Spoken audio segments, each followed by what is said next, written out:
kids and families, get ready for the most fun-packed show around, Kids on the Block. Join us for awesome music, magical storytime adventures, and super cool arts and crafts.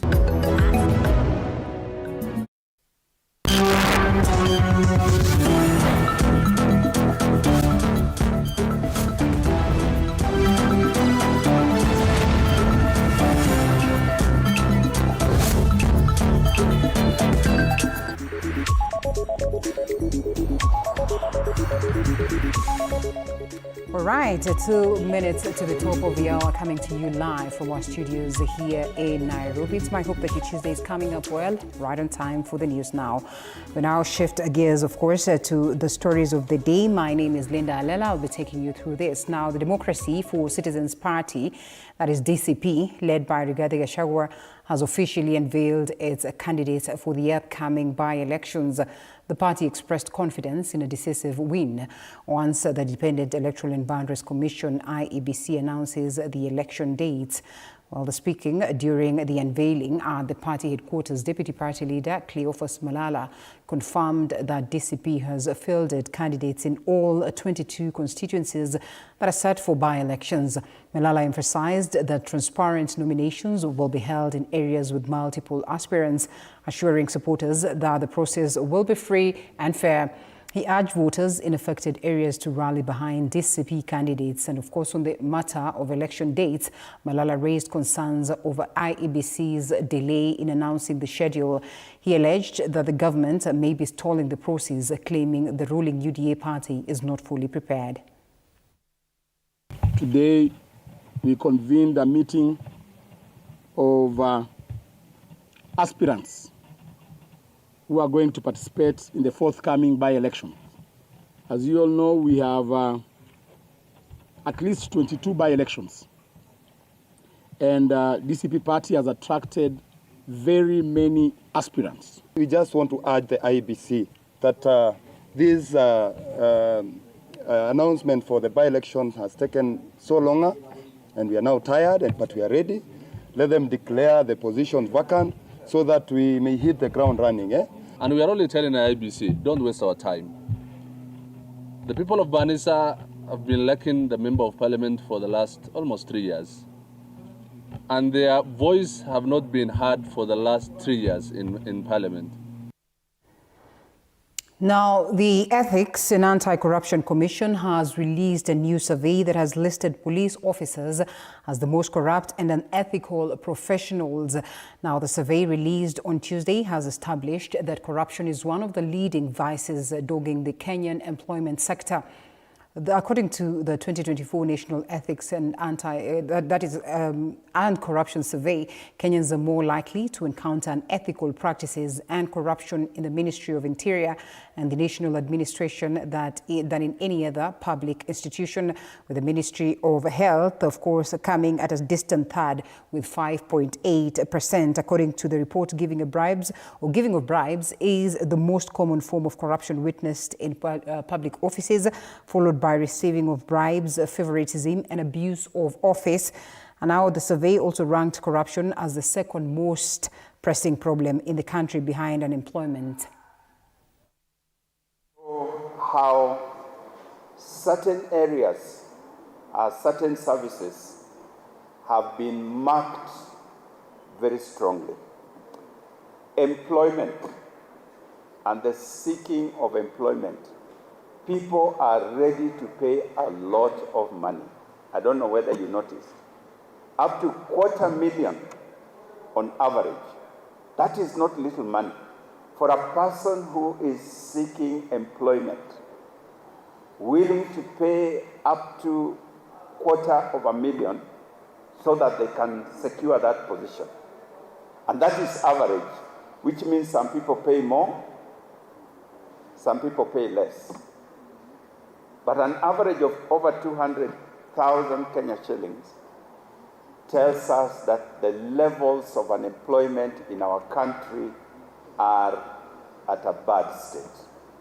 When people are willing to pay that kind of... So we need to do something as a nation on the matters of employment and creation of jobs and opportunities for people to be able to do the work that they need to do in a conducive environment so that they have gainful employment, whether at self-employment level or employed by other organizations. A section of Claris from Gatundu South constituency in Kiambu County have voiced their concerns over the ongoing debate surrounding the National Authority for the Campaign Against Alcohol and Drug Abuse, NACADAS. That is the proposals or the proposed changes to alcohol consumption laws. Now, speaking in Gatundu town, the religious leaders have emphasized the need for the government to focus on enforcing existing regulations rather than introducing new ones. The clerics acknowledged NACADA's proposal to raise the legal drinking age from 18 to 21, but questioned the practicability of such a move. Now, they have argued that age limit for alcohol consumers is already a major challenge under the current laws, and increasing the legal age would not address the root causes of alcoholism. According to them, the lack of effective enforcement continues to enable widespread underage drinking, while also failing to curb irresponsible alcohol consumptions, that is among adults. Sheria hazifuatwi sana. Mara nyingi sheria zinawekwa lakini kuimplement ama kuifuata hakuna watu wanaifuata. Sheria ikiwekwa inawachwa tu, ni kutangazwa tu na kuachwa.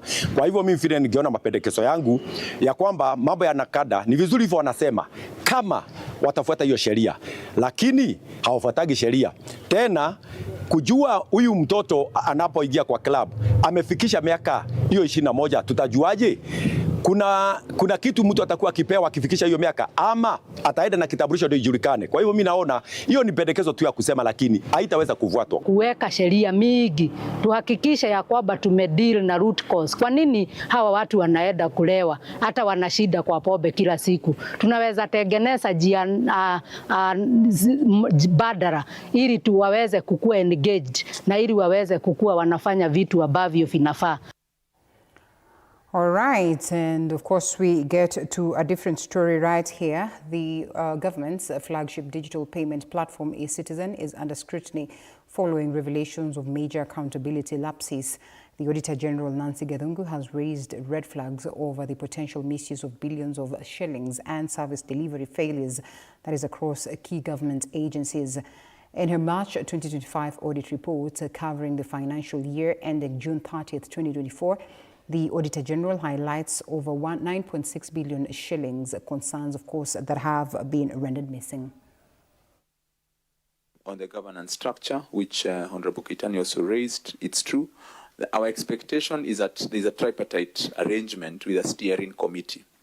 And that steering committee is the one that then offers the oversight at execution level to ensure that the system is developed or resilience of the system is maintained. So we want to agree with what she's saying, and also our recommendation, as we said, was that the three main players, the the State Department for Citizen Services, were principally there to onboard. Then the National Treasury is on revenue collection, IT authorities to manage the other issues. So, Chair, our main issue is that at a governance, we expect a governance structure defined so that decisions then are made within a defined framework. So who makes the ultimate decision, who calls the last shot, and then who receives reports from the three players so that they make a determination.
Bit of a hitch, apologies for the same. Now, investigations into the alleged abduction of Juja Member of Parliament George Koimburi remain incomplete, with the Directorate of Criminal Investigations, DCI, still analysing the electronic evidence seized from the suspects.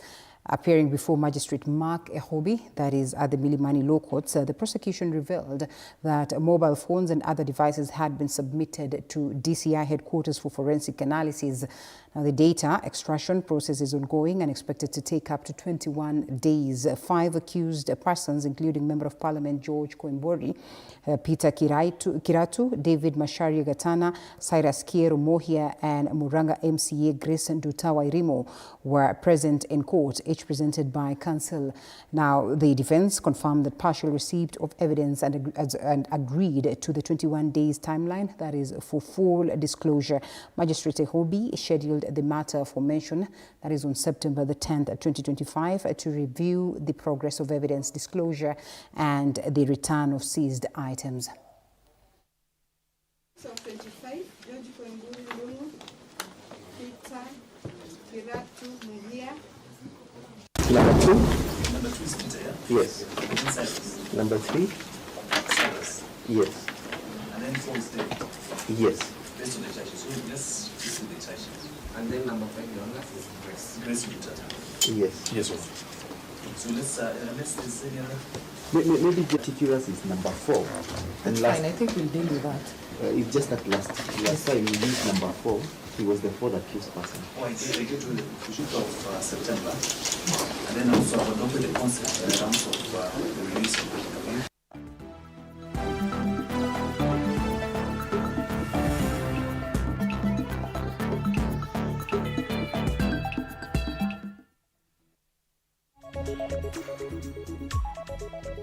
All right, we get sporty, where Kenya national men football team Harambee Stars are riding high after a thrilling opening of victory against DR Congo in their African Nations Championship CHAN opener at the Moi International Sports Center, Kasarani, on Sunday. With eyes now set on their next clash, that is against Angola on Thursday, the mood in camp is electric, backed by unwavering support from President William Ruto and buoyed by the promised reward incentives. Of course, the team is drawing strength and belief as they aim to build on their strong start. Now, the South African tactician McCarthy emphasized that Sunday's win is just the beginning of what could then be a historic campaign. 7-6. Shoot size. All right, elsewhere, the Great Rift Valley Golf Resort Jantas Madoya battled through wet and windy conditions, that is to seize the early lead at the third leg of the Sunshine Development Tour East Africa Swing. Now, the Carding and even par 71 on day one of the par 71 Nyali Golf and Country Club.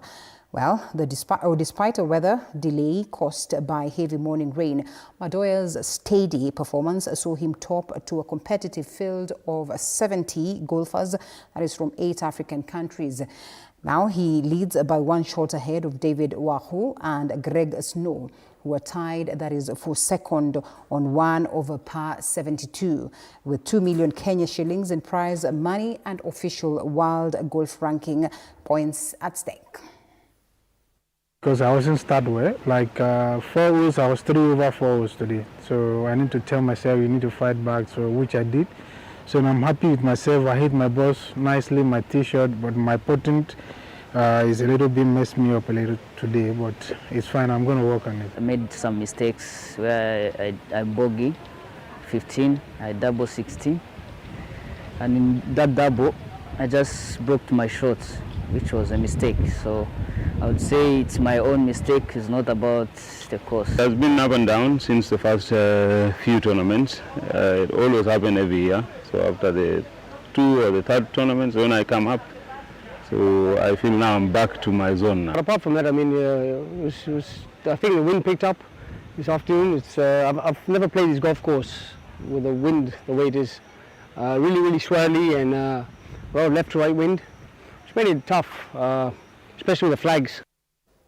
15 minutes past the top of the hour. That's so much we had for you on News Now. We're still cooking more to present to you later on at 7 and 9 p.m. Make sure that you keep it TV47. My name is Linda Alela. We close the News Now.